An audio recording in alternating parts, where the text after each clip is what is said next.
Russian President Vladimir Putin is changing the world in ways unimaginable. We're going to see what's really happening right now as we speak in the nation of Vietnam, and how Putin's visit there signals the rising of a new yet radically traditionalist world order that is changing the global map like never before.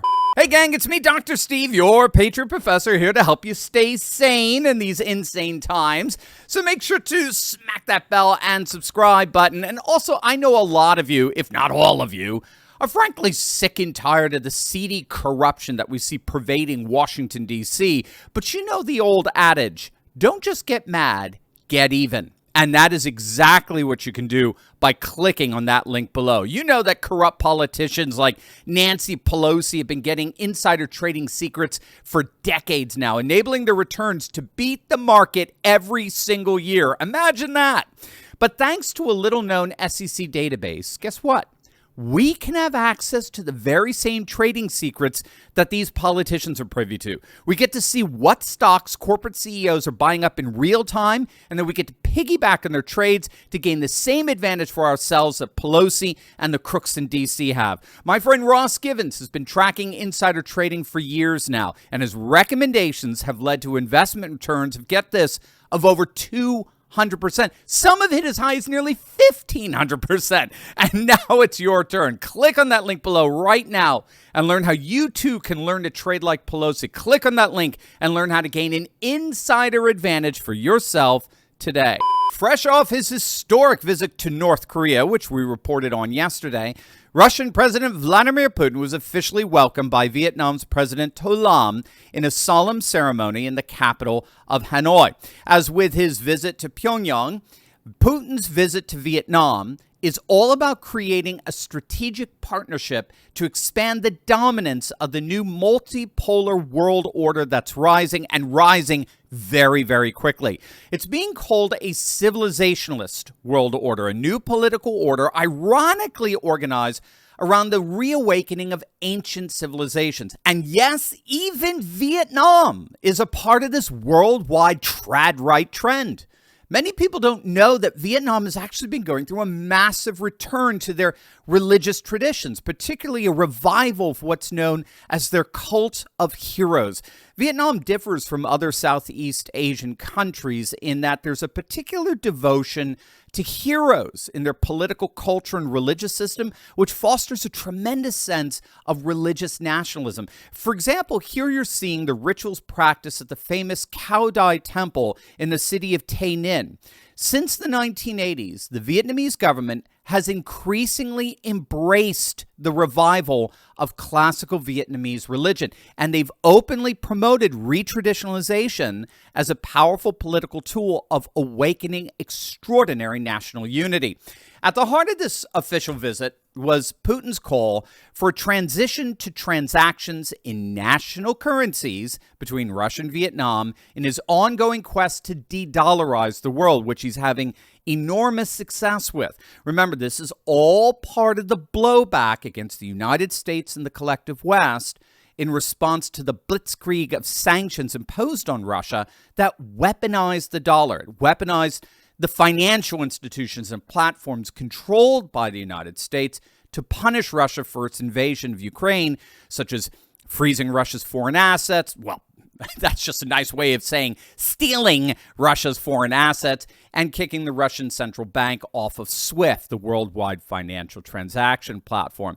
And all that weaponization only ended up inadvertently jeopardizing the status of the dollar as the international default currency, because more and more nations like Vietnam began to realize that the United States and the collective West could do that to Russia, then they could just as easily do that to us. And so this is why more and more nations, particularly in the sphere of Eurasia, are turning away from the dollar. In fact, it's now being reported that China's yuan has surpassed the dollar in Eurasia. The yuan, the Chinese currency, is now the top traded currency in the Russian Federation. And a lot of economists are saying that that's the canary in the coal mine, as it were. That's the beginning of the future. Non-Western nations are putting more trust in Russia and China than they are in the United States. And of course, the big news of late was the recent end of the petrodollar, June 9th, right?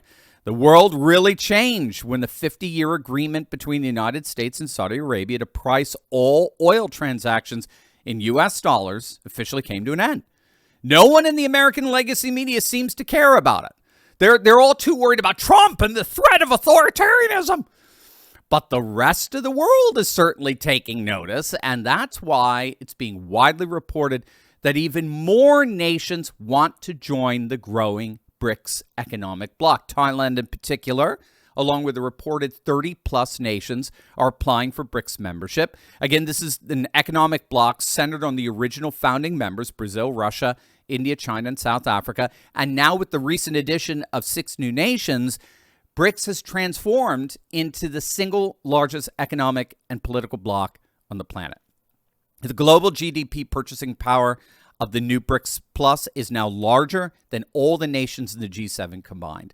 BRICS controls nearly 40% of the world's GDP, and the bloc now encompasses nearly half the world's population. And among those are now the oil-rich OPEC nations of Saudi Arabia, Iran, and the UAE. And what this means is that the BRICS Economic Union now controls 39% of global oil exports, 46% of proven reserves, and 48% of all oil produced globally. 1 in every 2 barrels of oil produced on the planet comes from a BRICS member nation. Russia and Saudi Arabia alone account for a quarter of the world's oil production, and Russia and Iran hold the world's first and second largest gas reserves in the world, respectively. This is an economic and commodity superpower that was not even imaginable a few short years ago. And as we can see this week, President Putin is extending that dominance by inviting Vietnam into the fold. And this is key, into the fold of a new political order that radically diverges from that of the West. You'll notice that at no point in Putin's visit to either North Korea or Vietnam did he begin lecturing the leaders of those nations, unlike our so-called leaders. Putin doesn't run around the world demanding that other nations be more like us. I'll never forget the story about British Prime Minister David Cameron actually boasting a number of years back that he met with Putin back in 2013 during the crisis surrounding the civil war in Syria. That was the point of the meeting. And David Cameron boasted that he used that meeting as an opportunity to lecture Putin on LGBT rights. I'm not making that up. You have a major geopolitical crisis unfolding, and the supposed leader of the Conservative Party in the UK uses that crisis as an opportunity to lecture the president of a sovereign nation on why he's wrong about gay rights. You'll notice Putin himself never does anything even remotely comparable like that in his official state visits. He doesn't lecture nations, he aligns with them. He doesn't rebuke or reprimand like arrogant aristocrats in the West do. He instead enters into strategic partnerships to bolster mutually their positions in the world. And again, this is key, in order to awaken a new political world order. That's basically replacing the absurd ideology of the Western liberalism or the cultural foundations of a distinctly civilizational order. As stunning as it may seem, even Vietnam is taking its place in this emerging, re-traditionalized world, a world that, as of today, just became a whole lot stronger.